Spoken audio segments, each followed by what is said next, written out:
I came to a couple seconds later and saw blood all over the floor.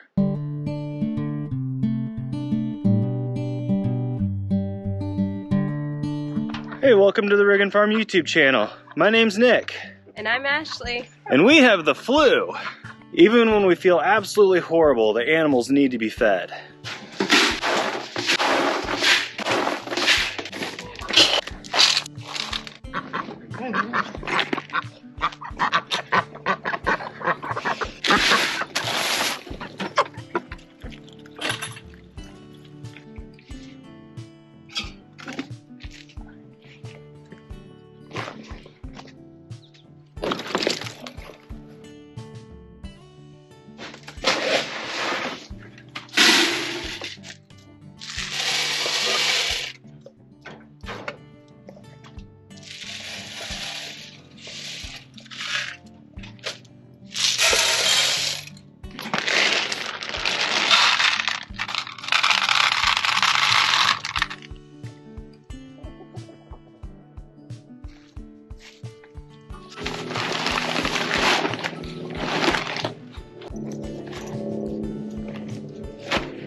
So these naughty boys here kept escaping the fencing because we have the 3 strands of poly wire that's electrified, but they were shocking themselves despite it hurting just to get out and explore the rest of the property.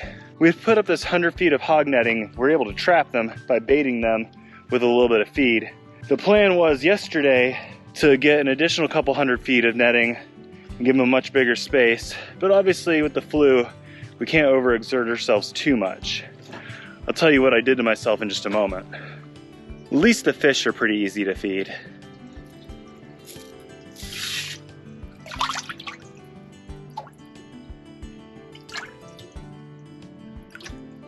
It was 29 degrees this morning and it's about 36 degrees now that the sun's come up a little bit. Let's take a look at the heater and see what it says the water temperature is right now. We have it set for 85 degrees and it's currently 74, which is pretty good considering the fact that it's about 40 degrees colder than that outside. All of the animals have been fed now, so I'm going to go inside and wrap up this video by telling you about how I injured myself. Earlier this week, our youngest son was having some pretty bad flu-like symptoms, so we took him to urgent care and he tested positive for the flu. A couple nights later, Ashley and I started feeling pretty bad. We were both experiencing really bad chills and just really achy all over. Sore throat, runny nose, all the fun stuff. The next morning I woke up and felt like I was on fire. I walked into the kitchen to get myself a glass of water, and then I started feeling really dizzy. I started walking towards the living room to sit down on the couch, and that is when I passed out. I fell chin first, right here on the floor. I came to a couple seconds later and saw blood all over the floor. Ashley helped sit me up and got me a paper towel for my chin and cleaned up the blood. She got the kids ready for school and took them to the bus stop and then came back to check on me. Luckily, she has almost 2 decades of healthcare experience and was able to check me out and assess the damage. She knew I was going to need stitches.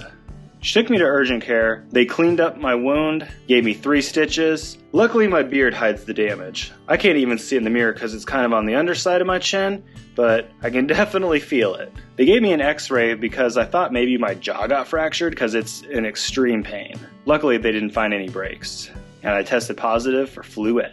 Ashley was also tested, and it came back positive. The doctor said we're supposed to take it easy and just rest and try to get better. But unfortunately, when you run a farm and don't have hired help, you still have to do it all. Luckily, it is the winter time and the only thing we really have to do is feed the animals. So now that that's done, we can take a break and relax the rest of the day. Sorry this video wasn't more interesting, but we want you to know the reality of running a farm. When it's a small mom and pop operation like this, the work has to get done whether you have the flu or not. Thanks for watching, and we'll see you next time.